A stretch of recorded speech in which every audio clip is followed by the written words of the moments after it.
महात्मा गांधी, ये नाम सुनते ही मन में क्या आता है? एक महान नेता की छवि, एक संत, भारत के राष्ट्रपिता।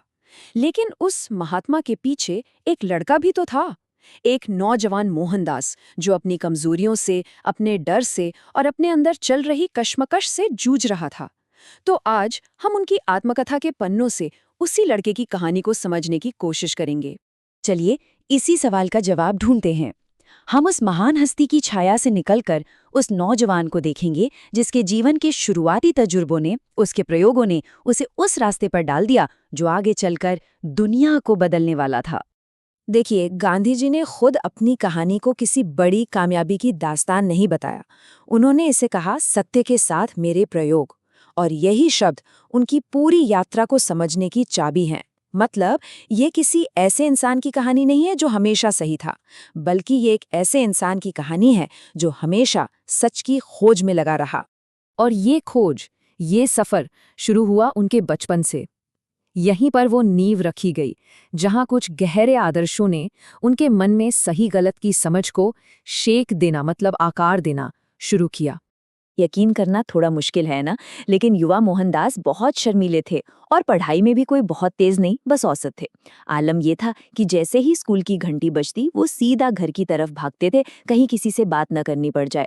उनकी दुनिया बस उनकी किताबों तक ही सीमित हुई थी। लेकिन उस शांत से बचपन में दो कहानियों ने उन पर बहुत गहरा असर डाला।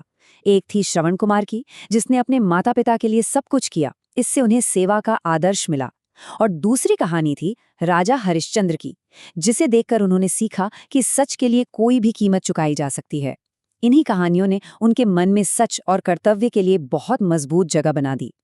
लेकिन देखिए, आदर्शों का रास्ता कभी भी सीधा और आसान नहीं होता। गांधी के जीवन में पहला बड़ा नैतिक संकट तब आया जब एक दोस्त के असर में आकर उन्होंने एक बहुत ही, कह सकते हैं, क्रांतिकारी विचार को आजमाने का फैसला किया, और वो था मांसाहार का प्रयोग। उस जमाने में ना, स्कूल के लड़कों में ये दोहा बड़ा मशहूर था। गांधी और उनके दोस्त को पक्का यकीन हो गया था कि अंग्रेज हम पर इसलिए राज कर रहे हैं क्योंकि वो मांस खाते हैं, और इसी वजह से वो ज्यादा ताकतवर हैं। उन्हें लगा, अगर भारत को आज़ाद कराना है तो भारतीयों को भी मजबूत बनना होगा, और इसके लिए मांस खाना जरूरी है। अब देखिए, इस प्रयोग के पीछे का इरादा कितना बड़ा था। देश को मजबूत बनाना, अपनी कायरता दूर करना। लेकिन इसकी हकीकत बहुत तकलीफदेह थी। अपने कट्टर वैष्णव माता पिता से ये बात छिपाना, जिनके लिए शाकाहार ही धर्म था, ये उन्हें धोखा देने जैसा था। इस धोखे का जो मानसिक बोझ था वो बहुत भारी था। ये गांधी जी के अपने शब्द हैं। वो बताते हैं कि उन्हें रात रात भर नींद नहीं आती थी। जब भी आंख लगती तो ऐसा लगता जैसे कोई जिंदा बकरा उनके अंदर मिमिया रहा हो, और वो घबराकर पछतावे में उठ बैठते थे। और आखिरकार जानते हैं क्या हुआ? उनके लिए अपने माता पिता से झूठ बोलने का जो अपराध बोध था, वो मांस न खाने की तथाकथित कमजोरी से कहीं ज्यादा भारी पड़ गया।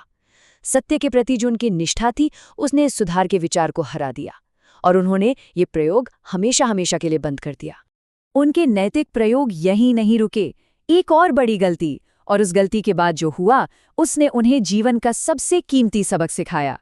ये कहानी है एक छोटी सी चोरी और उसके बाद मिली एक अनमोल माफी की। हुआ ये कि 15 साल की उम्र में उन्होंने अपने भाई का थोड़ा कर्ज चुकाने के लिए उसके सोने के बाजूबंद से एक टुकड़ा चुरा लिया। लेकिन चोरी के बाद का जो बोझ था वो उनसे सहा नहीं गया, तो उन्होंने हिम्मत करके सब कुछ एक कागज पर लिखा, और फिर कांपते हुए हाथों से वो चिट्ठी अपने बीमार पिता को दे दी। उन्हें पूरा यकीन था कि आज बहुत डांट पड़ेगी, शायद मार भी। लेकिन जो हुआ वो उनकी सोच से बिल्कुल अलग था। पिता ने गुस्सा नहीं किया।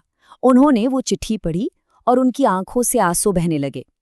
गांधी जी ने बाद में लिखा कि वो आंसू, वो प्यार की मोती जैसी बूंदें उनके दिल पर गिरी और उनके सारे पाप धो गई। सजा की जगह उन्हें जो बिना शर्त प्यार और माफी मिली, उसने उन्हें अंदर तक बदल दिया। असल में यही वो पल था जब गांधी ने पहली बार अहिंसा की असली ताकत को महसूस किया। उन्होंने सीखा कि माफी और प्यार में सजा और गुस्से से कहीं ज्यादा ताकत होती है, और ये अनुभव, ये सबक आगे चलकर उनके जीवन का एक सबसे बड़ा सिद्धांत बन गया। लेकिन जीवन में सिर्फ सीखने वाले पल ही नहीं होते, कुछ ऐसी यादें भी होती हैं जो हमेशा एक शर्म की तरह साथ रह जाती हैं। गांधी के जीवन में भी एक ऐसी घटना थी जिसे वो अपने जीवन की एक दोहरी त्रासदी कहते थे, और ये उनके पिता की मृत्यु से जुड़ी हुई है। ये टाइमलाइन उस रात की कहानी को बहुत साफ साफ बताती है। रात के करीब 10:30 बजे मोहनदास अपने बीमार पिता की सेवा कर रहे थे, उनके पैर दबा रहे थे। तभी उनके चाचा ने आकर कहा कि अब तुम जाओ, मैं बैठता हूँ। मोहनदास अपनी पत्नी के पास अपने कमरे में चले गए और कुछ ही मिनटों के अंदर, सिर्फ चंद मिनटों के अंदर दरवाजे पर दस्तक हुई और खबर आई कि पिताजी नहीं रहे। इस बात का पछतावा उन्हें जिंदगी भर रहा कि जिस वक्त उनके पिता ने आखिरी सांस ली वो उनके पास नहीं थे। वो इसे एक बेटे के तौर पर अपने कर्तव्य की सबसे बड़ी नाकामी मानते थे, और दुख की बात ये कि इसके कुछ ही समय बाद उनके नवजात बच्चे की भी मौत हो गई। इसी को वो अपनी दोहरी शर्म कहते थे। तो इन सभी तजुर्बों के बाद कुछ आदर्श, कुछ गलतियां और कुछ गहरे पछतावे, मोहनदास के जीवन में अब एक नया मोड़ आने वाला था। ये एक ऐसा अध्याय था जो उन्हें भारत से दूर एक नई दुनिया में ले जाने वाला था। उनकी माँ पुतलीबाई इस बात से बहुत डरी हुई थी कि उनका बेटा इतनी दूर इंग्लैंड जाएगा। उन्हें डर था कि वहां जाकर वो बिगड़ जाएगा, अपनी संस्कृति, अपना धर्म सब भूल जाएगा। तब परिवार के एक करीबी, एक जैन साधु ने इस मुश्किल का एक हल निकाला। उस साधु ने एक रास्ता सुझाया। उन्होंने कहा कि मोहनदास को अपनी माँ के सामने 3 पवित्र कस्में लेनी चाहिए कि वो इंग्लैंड में शराब को हाथ नहीं लगाएंगे, किसी पराई स्त्री से संबंध नहीं रखेंगे और मांस कभी नहीं खाएंगे। जब मोहनदास ने ये 3 कस्में खाईं, तब जाकर उनकी माँ का दिल माना और उन्होंने उन्हें जाने की इजाजत दी। ये कस्में एक तरह से उनका सुरक्षा कवच थी।